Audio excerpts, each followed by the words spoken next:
tago. Number 2, ang pagkawala ng pondo ng PhilHealth na dapat para sa mga mahihirap na mga nagkakasakit na pamilyang Pilipino.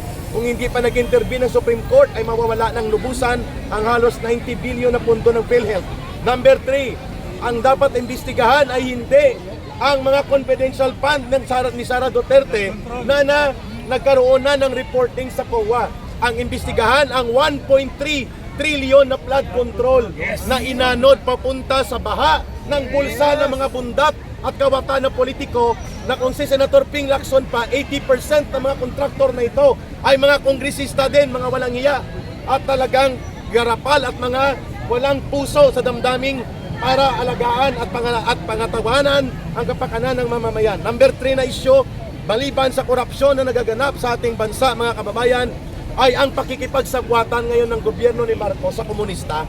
Nakita natin, ako na mismo magsisiwalat sa pamamagitan ng independent journalist na nandito.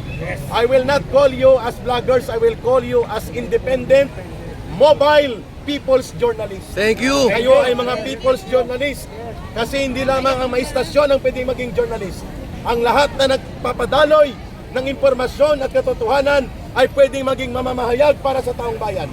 Kaya ito ang panawagan ngayon sa kanya. Bakit ang kriminal, convicted, communist terrorist na operatiba sa party list na si Franz Castro ay siyang nag-ari-arian sa gobyerno sa loob ng Kongreso? Hindi natin papayagan yan, mga kababayan, na ang komunistang convicted criminal ang magpapakulong sa mga inosenteng resource person. Ako nananawagan si Ka Eric, pag nandyan po kayo na makita nyo si Franz Castro, kahit saan man, kung wala kayong posas, kumuha kayo ng mga pangtali at aristuhin natin ito. Ito ang dapat na inaaresto ng taong bayan, ang mga komunistang terorista na ginagamit ni Martin Romualdez para gamitin na magwasak sa ating mga political institutions at gamitin para magkagulo ang ating bansa. At hindi lang isa, kundi 3 sila dyan. Si Arlene Brosas, si Raul Manuel, na puro mga komunistang terorista. Ano ang panawagan natin dito? Ito po ang dahilan kung bakit kaming mga dating rebelde at mga kadre ay nananawagan ngayon sa taong bayan. Hindi natin pababayaan na ang ating bansa na sinalanta ng terorismo, pang-ambush, panununog, pagpatay ng grupo ng CPP, NPA, NDF ngayon ay kinakandong at kinakandili ni Marcos at ni Martin Romualdez para gamitin sa maruming laro sa politika. This is now a challenge to the armed forces of the Philippines. Papayagan ninyo na ang mga nang-aambos at pumapatay ng sundalo at pulis ang siyang mamayagbag sa ilalim ni Marcos at ni Romualdez. Hindi kami papayag ng mga dating rebelde na mangyari yan. Kaya nandito kami sa EDSA nagsasalita, sapagkat kung hindi, ang ating bansa ay magiging kawawa. Ang matitinong mga leader kagaya ng mga Duterte ay gagamitin sila upang isakripisyo ni Marcos at ni Romualdez para manatili sa poder, at ang kanilang gamit ay dalawang puwersa. Ang puwersa ng mga bulok na politiko na dati kalaban nila, ang tinatawag na dilawan. Ang maluba ay ang mga komunistang terorista na gustong mamayagpag at mag-recover, na ngayon ay special operators na ni Martin Romualdez inside Congress at sila ang namamayagpag. Yan ang malaking challenge sa mga taga-armed forces of the Philippines at taga-Philippine National Police. Ilan ang pinatay nila, mga kababayan? In my 21 years sa CPP, NPA, NDF, na-recruit ako ng 18 years old. Umalis ako, halos 40 anyos na ako. Ilan ang pinatay ng CPP, NPA, NDF na ngayon ay pinoproteksyonan ni Marcos at ni Romualdez? Mahigit 50,000 ang namatay sa ating kababayan. 20,000 dyan, sundalo at pulis. 30,000 ang mga sibilyan. Ngayon, sino ang dapat singilin? Anong mukha nila? Dahil wala na si Juma Sison. Ito ang natitira nilang puwersa like Franz Castro, Raul Manuel at Arlene Brosas. They should be brought before the bar of justice. And I do not understand why the armed forces of the Philippines are keeping silent about that. Pangatlo or pang-apat ay ang iskandalo ng incompetence and moral integrity of the President. Ano pong ibig sabihin nun? Ang Presidente bilang Commander-in-Chief at pinuno ng Estado at Gobyerno ay dapat hindi involved sa mga illegal na gawain, including ang pag-abuso sa illegal na droga.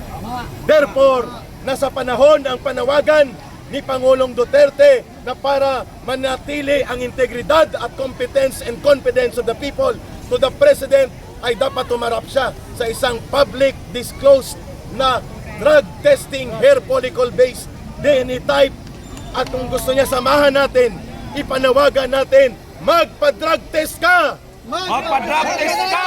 At kung hindi, ay bumaba ka sa kapangyarihan at huwag mong ibulid sa masamang gawain at walang direksyon ang gobyerno at bansa na minamahal namin, Mr. Marcos. Yan po ang panawagan kung bakit nasa EDSA Shrine tayo. Ngayong hapon, ang mamamayang Pilipino ang nagbibigay ng kapangyarihan kay Marcos at sino pa man sa gobyerno, including ang mga kongresista at mga senador. Tayo rin ang pwedeng magsabi kung tama na o hindi ang kanilang ginagawa at nakikita natin hindi tama ang kanilang ginagawa. Question please. Reaksyon kay Eric kahapon, yung sa nangyaring pagdinig or hearing nga dyan sa Kongreso, itong si Vice President Sara, may binanggit siya na ito raw pong authority para magtanggal or mag-approve dito sa mga sekretary ay na kay Marcos. Ano masasabi nyo doon? Tama po yan. Sapagkat ang mga undersecretary, director, secretary at mga ganyang posisyon, ang appointing authority ay ang presidente. Correct. Therefore, walang karapatan sila Martin Romualdez na sila po ay tanggalan ng karapatan at kalayaan sapagkat sila ay resource persons. At naranasan ko rin po yan kung paano tapakan, kung paano alipustahin at abusuhin ang kapangyarihan sa harap-harapan, kaya tinawag ko silang kangaroo court. Kaya hindi na sila kangaroo court ngayon. Ito ay ang dapat ibasura na sapagkat walang saysay na ang ginagawa ng Tuwad Committee ni Martin Romualdez. Nagsasayang ng pera at iskandalosong nang-aabuso ng poder. Kawawa ang taong bayan at dahil dyan kailangan nating magkaisa at magtipon-tipon upang magkaroon ng araw ng pagpapahayag. Tama ang binabanggit ni Inday Sara Duterte. Ang kanyang kapangyarihan ay hindi nanggagaling sa Kongreso. Ang Commission on Audit o COA ay hindi pwedeng sakmalin ang kapangyarihan nito ng Kongreso. Ang COA lamang ang pwedeng magsabi kung mali o hindi ang paggamit ng public fund at kung may mali ang COA din ang mangunguna sa pag-file ng kaso. So bakit nila ginagawa na gamitin ng kapital at issue itong kay Inday Sara Duterte? Samantalang toothpick lang ito. Ang totoong napakalaking confidential fund ay nasa kay Marcos. Correct. Mahigit 5 billion pesos yan Correct. taon-taon. Question. Ang Secretary of Defense sabi, meron mga business kaya nahihirapan siya na kumampi sa atin. Sino? So what is si Brower? Si Bronner? Oo. Broder. Marami Hindi ko siyang alam yan. business na Ang alam ko lang, si pinoprotektahan. Defense Secretary Chodoro ay involved dati sa mining, Sagittarius Oh. Mining. I do not know kung ano dyan pang interest niya. But I am not privy about General Bronner. Ang alam ko lang, siya ang Chief of Staff. At bilang Chief of Staff, kailangan siya ay nakikinig din kung anong pulso ng taong bayan. If he has business interest, he should divulge it. But if he will not divulge it at kapag yan ay naipakita ng taong bayan, yan ay isang problem ng ethics, conduct of ethical conduct of an officer. So kailangan natin i-probe yan kung totoo o hindi. Thank you for the question. Okay, Pala next. po lang doon kay Eric, kung pinatawag pala nila si BP Inday dahil nga doon sa si Inday ang kanilang sinisisi, bakit ngayon napag-alaman natin pala na si Marcos palang dapat? Dapat ba ipatawag si Marcos? Dapat lang. Kasi ito ang punto ko ha. Kung kailangan nating busisiin ang confidential fund, ang statement ko dapat dyan ay lahat, pero mag-ingat. Ulitin ko ha, ang confidential fund kapag binuksan mo for investigation, dapat lahat, pero mag-ingat. Bakit mag-ingat? Hindi natin pwede ibuyang-yang ang state and national security secrets. Hindi pwede yon. Kasi ang may pakinabang dyan, ang mga komunistang terorista. Kasi babalikan nila at papatayin ang ating mga sources of information. Kaya dapat maingat. Number 2, bakit hindi nagsasalita ang National Intelligence Coordinating Agency? Bakit hindi nagsasalita ang Intelligence Service of the Armed Forces of the Philippines upang i-guide itong mga bopols na kongresista na gusto nilang busisiin ang confidential fund ni Sara Duterte? Kung gano'n ang panawagan nila, hindi ibuyang-yang natin pating sa Office of the President. Ibuyang-yang natin sa DOJ. Ibuyang-yang na rin natin ang lahat-lahat. Pero tayo ay nagbubukas ng delikadong kalagayan kasi yan ay pwedeng pagsamantalahan na pagkakataon ng mga CPP, NPA, NDF dahil makukuha nilang ang mga national state security secrets. So anong termino na ginagamit ko? Kung kailangan natin magkaroon ng process of audit and review involving intelligence fund and confidential fund, it must be done across the board with caution. Mag-ingat. Kasi otherwise, mahuhulog tayo sa patibong ng CPP, NPA, NDF. Ngayon, bakit naka-single out at naka-focus kay Sara Duterte? Hindi sila interesado about the audit of confidential fund. Ang kanilang ginagawa ay tapunan ng putik si Sara Duterte upang mawasak ang kanyang pagkatao. So ang kanilang investigasyon ay demolition job. Hindi ito review ng confidential fund. Kasi kung totoo yan, hindi patawag nila si Marcos. Di ba? Okay, klaro tayo dyan. So ang Tuwad Committee is nothing but an instrument for political demolition. At ang mga ayuda na binabanggit ni Pangulong Duterte is nothing but a form of political bribery and corruption.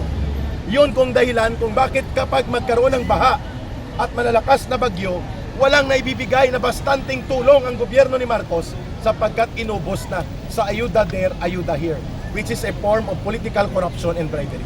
Dapat managot dyan si Martin Romualdez, kaya nandito tayo. Kasi ang konsentidor niyang pinsan ang nagbibigay ng kapangyarihan sa kanya na gawin ang abuso sa poder at pundo na ito. Tama. Next Sa, question.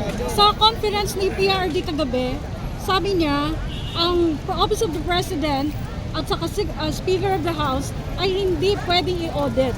Sila lang ang dalawang ahensya na hindi pwedeng i-audit. In doctrine, In doctrine. but in practice that can be done. That's it. Kasi ang punto naman dyan, kahit ano ang doktrina, kung ang interes ng taong bayan ang nagdidemand, it can be done. Kasi kapag gusto, may paraan. Kapag ayaw, may dahilan. Correct. So ang klaro dyan, ayaw ni Marcos ipa-audit. Kasi ang kanyang expenditures, kinumpute ko, 5 billion pesos a year divided by 365 days. Grabe. That is 12.2 million a day. Ang confidential expenditure ni Marcos nag-average ng 12.2 million pesos a day. So, bakit ang kay Sara Duterte ang nakikita nila? Dahil siya ay presidente? No! As president, he should be the number one to be the model of, or the role model of transparency and accountability. Pero sabihin ko, with caution yan, may pag-iingat. Kasi pwedeng mabuyangyang ang mga state secrets at national security secrets. Ano masasabi mo? What is your reaction doon sa speech ni Romualdez yesterday sa plenary? Parang 98 times niya pinractice yun. Yeah. Para lamang Memorize na niya. magkaroon ng declamation point. Yes, At ang nakakatuwa, pumalakpak pati si GMA. Okay. So, ang ating kongreso ay kongreso ng mga payaso. Kongreso ng mga abusado at kongreso ng mga power tripper. Isa dyan na power tripper ay ito po ang tinatawag natin na ang pangalan niya ay NPA na Caldero. Si Boy Contempt na sinipa namin sa NPA na ang pangalan niya ay si Boy Tapang-Tapangan Paduano. Yon, power tripper talaga yan. Si NPA Caldero yan kasi Caldero na naman ang alam niyang bitbitin yan. Hindi naman talaga naging commander ng NPA yan. Okay, pangalawa, itong si abogado man at investigador na pulis pero walang alam tungkol sa mga infiltration ng Communist Party sa loob ng gobyerno. Ang pangalan niya, si Congressman Ako. Yun ang nakakatuwa. Kaya ang kongresong ito, the first time na nakakita tayo ng chapsoy na kongreso. Mga payaso, mga abusador, mga piling hari at Diyos. At ang higit sa lahat ay akala nila napakagaling nila. Yun ang akala nila. Isinusuka sila ng taong bayan. The most hated Congress in the history of Philippine legislature is the Congress led by Martin Tambaluslos. Tama. Sangayon ba kayo kay Eric kahapon na nalantad ang kanilang yung sinasabi mo nga na walang kaalaman, payaso ng pananalitan ni BP Sara dahil nga doon sa itong si Akop na napakatalino, nagtatalitaninuhan dyan sa Kongreso, ay mukhang nilihis na at hindi na nagtanong uli kay BP Sara. Ay, napahiya siya eh. Kasi alam niya na alam ni Vice President Sara Duterte ang kanyang punto na wala siyang alam. Yun po ang mahirap kung nagdudunong-dunungan ka na hindi ka naman talaga totoong marunong. Ang problema kung nagdudunong-dunungan ka para sa mga palusot, hindi para sa interes ng tao. Yun po ang kaibahan nila. Bakit ang taong bayan nagtipon-tipon ngayon sa EDSA Shrine nang wala namang nagpatawag nito kundi voluntaryo? Dahil mahal nila ang brand of leadership ng mga Duterte. And what is that? Good governance. Sincero at tapat na pangalagaan ang interes ng mamamayan. Yan ang hinahanap ng taong bayan. Yan ang wala kay Marcos Jr. Mas mahal ni Marcos ang mga bilyonaryong barkada niya. Mas mahal ni Marcos ang kanyang mga alipures na siyang kasama niya sa party-party. Hindi niya nararamdaman ang kalagayan ng mga magsasaka, magbubukid, manggagawang bukid, mga manggagawa, at mga maralitang lungsod at mga mahihirap na pamilya. Under kay Duterte, the last data that we have nang bumaba ang Pangulong Duterte ay only 6 million families ang nasalaylayan ng poverty line na hindi kumpleto makakain ng isang araw. Kay Marcos, sumirit ito sa 12 million families. So ilan yan? That's around 60 to 65 million Filipinos ang nagugutom. Hindi makakain 3 beses sa isang araw. Yun pong dahilan kung bakit nandirito May tayo. question po ako kay Eric. Question. I-question mo yung patungkol doon sa binabaliktad nila na yung patungkol kay GP doon sa sinasabi nila na Papapatay. Oo, ipapatay siya. Okay. This is mali. Yun, pakisagot ng malinaw. Uulitin ko ang sagot ko kaninang umaga. Waste eh. Ang statement ni Vice President Sara Duterte is considered precedent statement. Ang spelling niyan ay P-R-E-C-E-D-E-N-T. Precedent statement. Ang ibig sabihin niyan ay inilatag niya ang kanyang mayor na konteksto ng kanyang pahayag.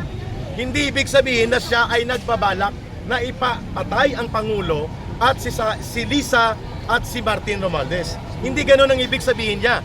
Ang ibig sabihin niyan, kung ako mag-interpret, she was laying the ground of the context of the statement. Ang tawag diyan po sa figure of speech o sa pananalita, precedent statement. Ibig sabihin, inilalatag po ng Vice Presidente ang dahilan at ang buong konteksto bakit niya sinasabi na kapag may pumatay sa kanya at pinatay siya, ay nakahanda ring may magsagawa ng vengeance para dyan. Yan ang konteksto. So ibig sabihin, kung ikaw nakakinig dito, ang unahan mo dapat doon na tingnan ano ang konteksto at anong pinanggagalingan ng statement niya. Ang pinanggagalingan ng statement ng Vice Presidente na may pagbabanta sa kanyang buhay. At ito ay real kasi tinanggalan na siya ng police escort, tinanggalan siya ng security, at ngayon ang NBI ay papunta pa sa kanyang opisina para iserve ang subpoena. So klarong-klaro mga kababayan that Inday Sara Duterte is being singled out. Bakit? Ang hadlang at ang balakid para manatili sa kapangyarihan sila Martin Romualdez at Marcos lagpas sa 2028 walang iba kung hindi si Sara Duterte. Another question po. Yun ang dahilan kung bakit kailangan nilang gawin ang lahat ng forma ng pang-abuso. Duterte. O yun, reksigaw ng mga taong bayan.